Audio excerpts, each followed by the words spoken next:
and welcome to our Ruby Heart live stream with Mark Borax. My name is Marcella, and we are really excited to be delving into the sign of Cancer today and themes that relate to belonging. So, today we'll be slipping into where you belong, is the theme.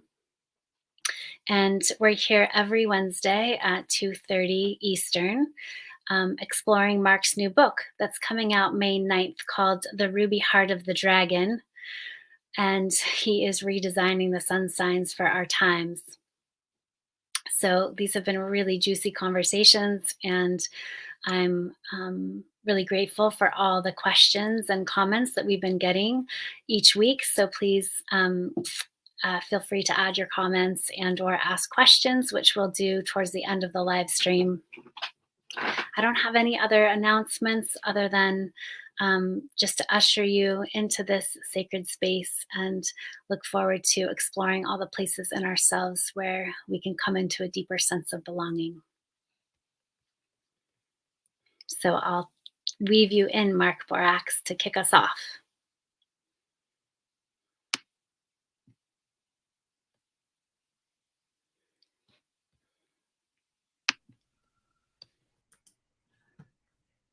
Howdy, everyone.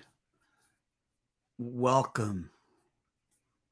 Welcome is a state collective consciousness has been trying to own, earn, discover, claim.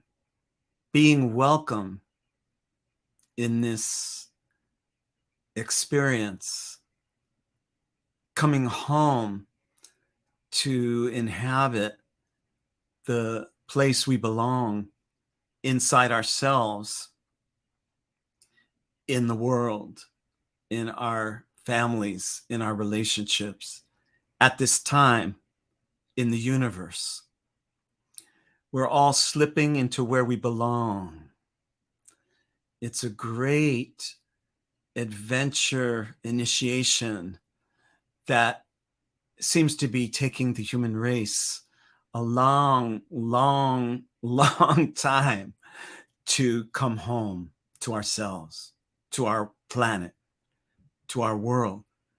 It's a welcoming, feeling welcome, welcoming oneself, welcoming us into the true experience of what it means to be alive.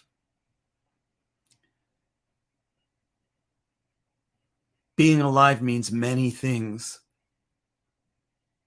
When we inhabit the truth of our own existence, which isn't just one thing, it's not a mono truth so much as a multi-truth. When you inhabit the full multi-dimensional existence of what it means to be you, you slip into where you belong. That experience is taking a long time, because deep inside the inner nature of the species, we've gotten exiled, we've gotten stranded, we've gotten lost as a species. Not everyone to the same extent. Not every individual is as lost in the fields of incarnation as everyone else is. Some of us are less lost or more lost, or find ways to get found inside the lostness. The great initiation of the sign of Cancer is the journey of finding your place in life. This is the great modern conundrum, that every one of the species is searching to belong to who they really are, which at this time on Earth requires a lot of disbelonging to who you're not, which the vast majority of our species has not gone through that rite of passage. The vast majority of people are busy being who they're not. Again, not to the same extent as others, but to the greatest extent of our species. We've made a career out of not being true to ourselves, and the return of that isn't so much about the adding of something else into the equation as it is a subtraction where you renounce all parts of you that have somehow chosen and made contracts based on not being who you are. The majority of the species has made contracts, mostly unconscious. Very few people do this consciously. The contract is, I'll make it through this thing called life by hiding who I really am and getting really good at being many things I'm not. You go through a great initiation of the sign of Cancer when you slip into where you belong, just coming home to the kinship of all life, to making a home inside your experience. This is usually a long-term project rather than a single moment. Sometimes it's a single moment. Somebody has a singular revelation at some age, at some point in their life. You have this revelation that you've been spending a lot of time unconsciously running away from yourself, or running away from someone or something else, which in the final analysis amounts to the same thing.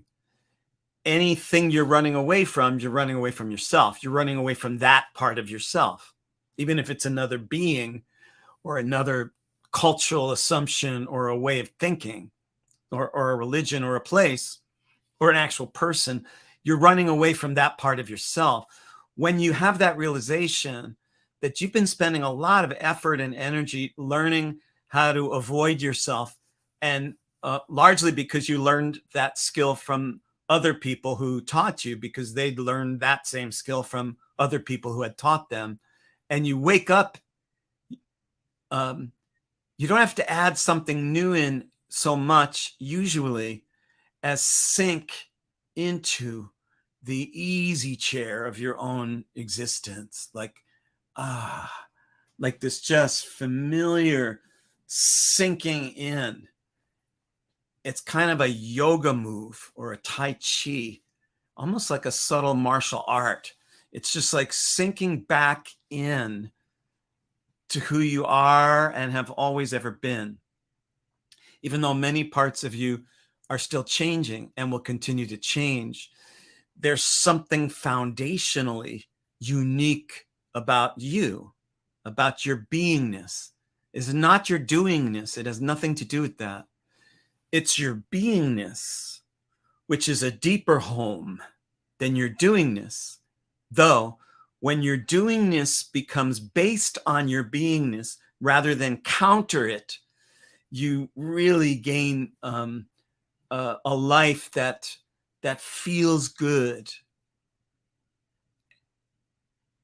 And it's a life that has issues and problems and dilemmas, because what separates a happy person from an unhappy person isn't the removal of problems and dilemmas. It's the removal of the wrong problems and dilemmas, the ones that keep you riding around the karmic merry-go-round without getting anywhere, over and over, for days, years, or lifetimes. And when you get rid of that kind of problems, the problems that are left are catalyzing your greater presence and your arrival in this crazy world, in this absurd lifetime of yours that has some buried treasure in it, the treasure of the perfect fit, gaining the perfect fit.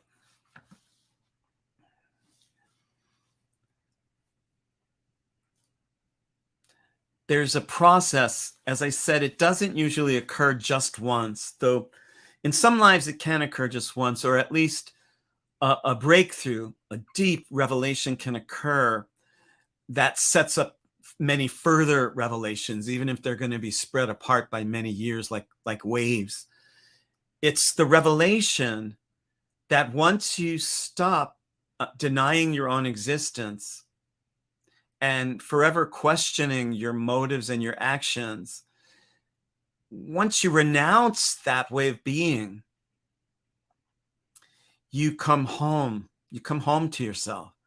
You come home to the living moment. You slip into belonging. And this is a rare slippage in the modern world, as far as I can see. It's usually, you will find most people, including yourself, spending a lot of time acting as if they didn't belong or don't really exist or are not at home or are doomed in penury for some penance for some sin they committed in a past life or one that their father did. And few people actually live life as if it was theirs. This is my life. This is my crazy fucking life. It's damaged, it's imperfect, it's ugly. I keep fucking up over and over and over, and there's something so beautiful and blessed about being me, alive now, here. That's this initiation that occurs in stages in some people's lives. Each of the stages take many years or decades or lifetimes. But that's not the issue. How long it's taking should not be the issue. How long it's taking you to come home, to belong, to own your life, to be really where you are. It's not so much how long it's taking as it is what you're learning along the way, and now how willing you become to be yourself and own your existence in with a lot of humility rather than pride, in a very Cancerian way. Just a kind of easygoing, natural casualness. Oh yeah, this is my life. This is where I belong. This is my home. This is my planet. This is my marriage. These are my people. This is my tribe. This is my history that I inherit. These are my gifts. Here is my offering. That kind of coming homeness, like a village life, especially if you could remove a lot of the bigotry and overly provincial assumptions of villages, and if you could just leave the communal aspect of village life in its freest form, real, free and real, then everyone becomes your kindred. All animals, all plants engage in your existence because you're no longer extracting yourself from the kinship of all things. You're allowing it. You get to slip into where you belong. You get to slip into where you are. I don't mean where you belong in some judgmental term or biblical term or patriarchal term. I don't mean where you belong.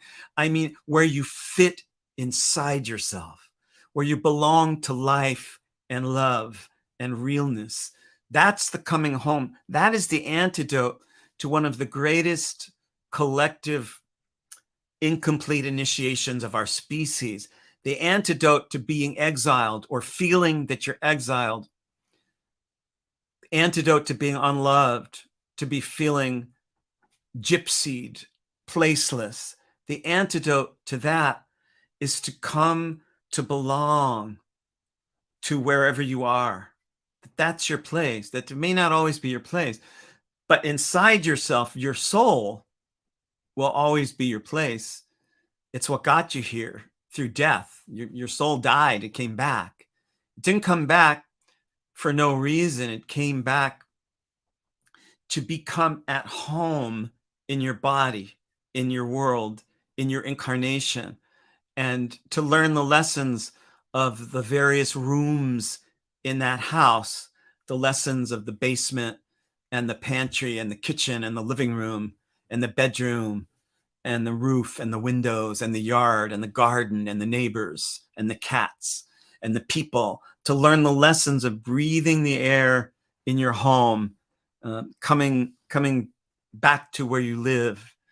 Um, even in a damaged world with environmental disasters and even worse disasters of the mind, our species is mixed up. Our species is a confused, drunken, and stoned adolescent just spinning around and around his own mania. I'm going to characterize the worst of our species as a he. and and when you break out of that, even in such a strange world, uncertain future, political lies, crazy manipulations of intelligence agencies, a stupid mass media, you can still live and breathe and arrive.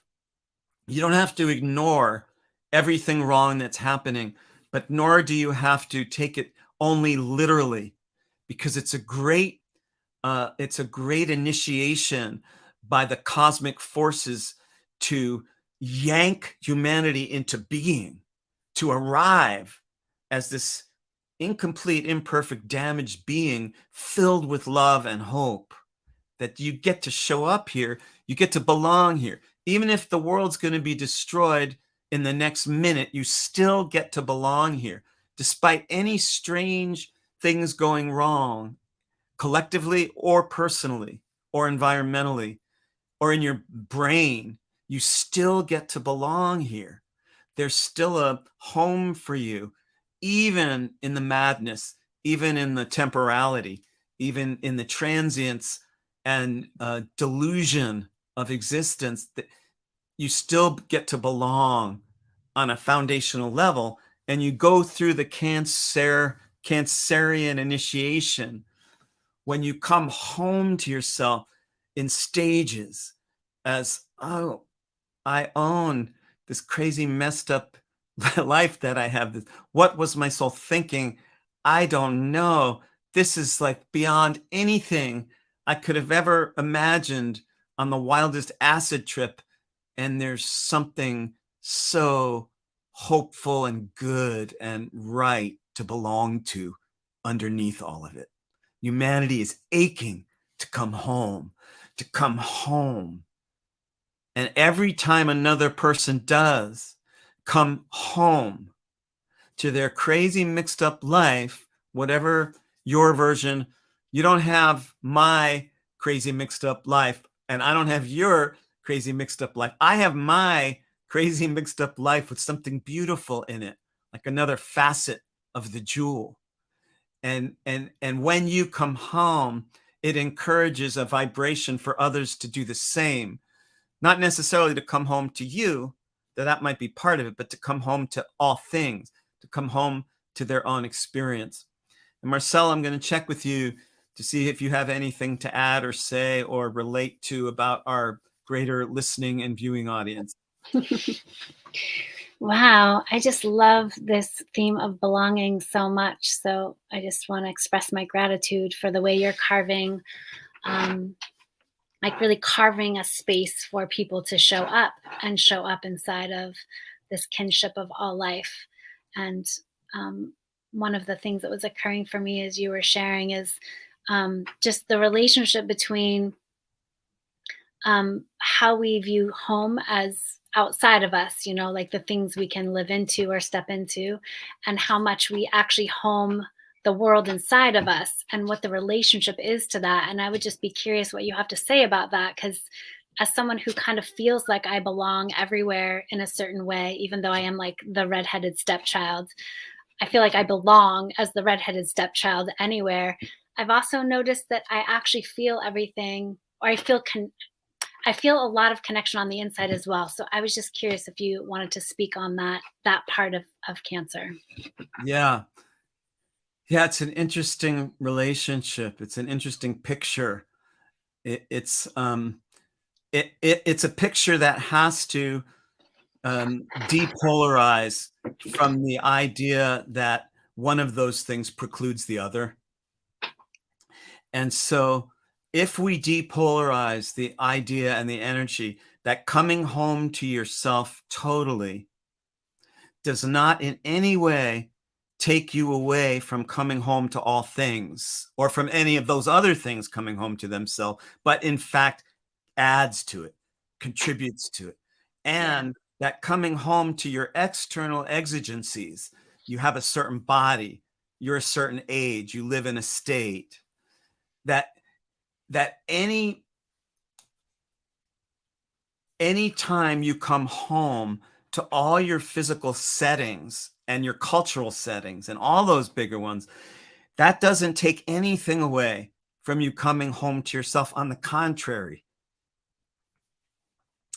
when you get to come home to all things, you do find yourself. Mm-hmm. You find yourself in all things, and that's the wonder of it. Do you mean this was always me? Do you mean that Republican Trump loving uncle of mine has always been me, has always been a part of me? And so when you come home to inhabit your where you belong, it needs to depolarize so so that so that the alignment isn't so tribal. It's not so warlike. It's not like I get to come home because I'm with my tribe and we get to come home at some other tribe's expense, or individual or animal or Yeah. planet, right? When Yeah. you get the familiarity of tribalism and the indigenous belonging to earth, when you get that without its bigotries and blood feuds, then what happens is you become a tribe of all beings. You belong to the universe, and you don't have to get out of your physical navigational coordinates in order to go there, nor do you have to get out of there to come here. Does Yeah. that respond to your question? Yeah. Yeah. It just feels, it feels important to be able to recognize how our experience of home and our experience of belonging can be met through different means.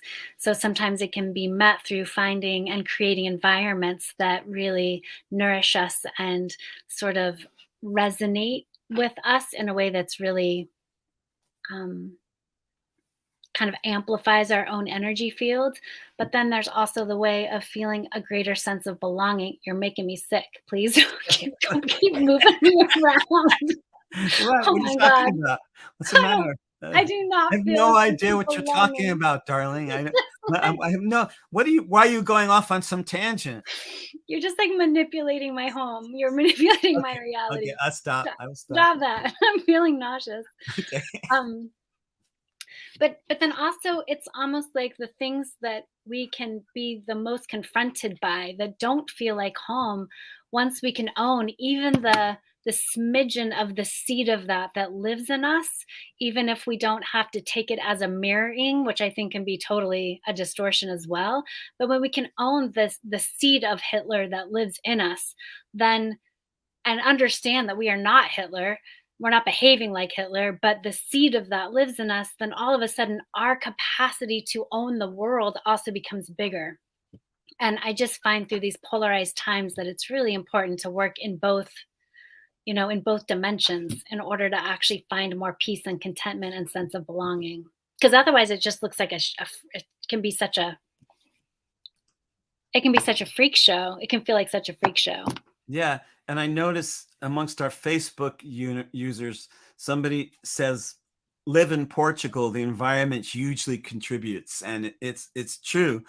Yeah. Um, and when your environment deepens and expands to include your shamanic journey through that land, you're not living in Portugal. You're living in your Portugal.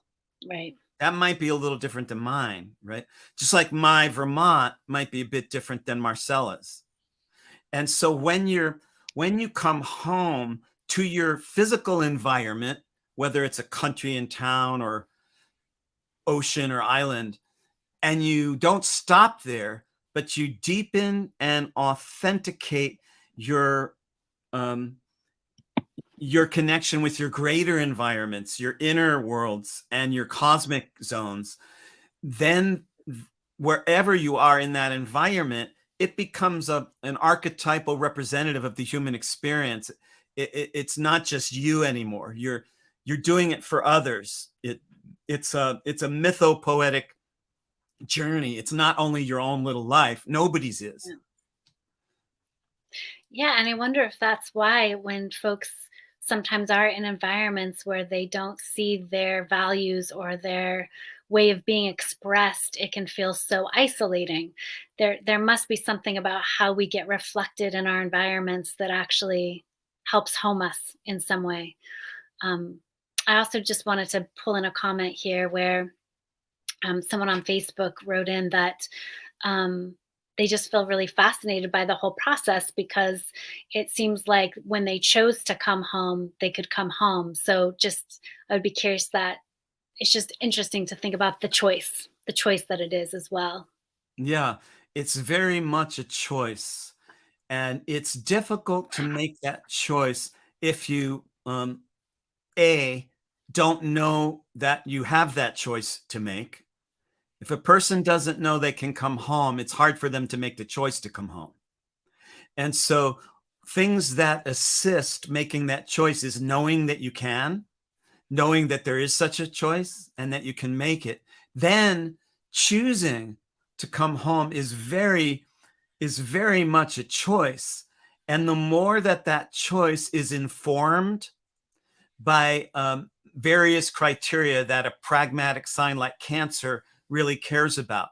I'll come home to my body, but ooh, I don't want to breathe the air there. I'm going to go over there because the air smells better. So the choice to come home it's your own peculiar shamanic initiation journey. It's never over. You'll always be coming home. Oh, this part of myself, look at that wart on my arm. Do I have to come home to that? That wasn't there yesterday. I want to come home. I don't want the wart.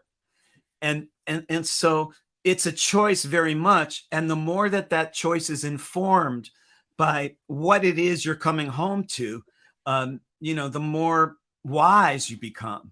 You gain a life wisdom.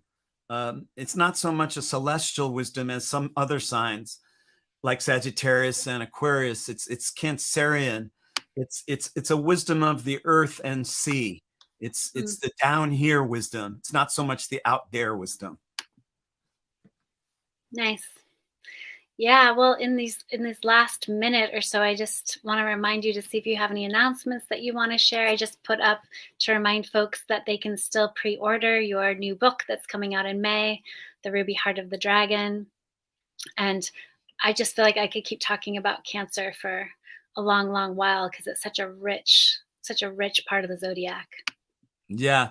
And it's a slow moving, sideways walking, gradually growing sign. So I can well understand why, you've only taken the crab in you has only taken 6 steps and has about 90,000 left. So, Yeah. um, and I just want to thank all of you for supporting Marcella and I and the College of Visionaries and Wizards. I don't put out books very often. The last time I did was more than 10 years ago, but I got one now that's almost ready to come out. And today I'm going to listen to the audiobook version of it for the first time to see how it came out in the studio of me reading my own book. And we got the ebook version being designed now. It's all getting close to completion. I so appreciate your journey and your presence. I know some of you have been with me for decades, and I'm deeply grateful and thankful for your presence, your continuing presence. And I know some of you just found me for the first time, and I'm equally grateful for your presence and contribution. Thank you for joining me and Marcella and the College of Visionaries and Wizards Ruby Heart live streams, Cancer, belonging, slipping into where you belong. Anything else to add, Marcella? Um, well, next week we will be in the same bat place. Being same. Wait, what's that? I'm gonna try. I'm not gonna do that phrase. I thought I had it. I thought it was gonna roll off my tongue, but instead it was like a big bunch of marbles. Um, but we'll be delving into the sign of Leo next week. So we're here every Wednesday at 2:30 p.m. until June. So we're excited to have you here, and there'll be time for comments and questions at the end of each one. And each of the signs, yeah, offers a really beautiful, deep theme that we can explore each week. Thank you, and take care, everybody.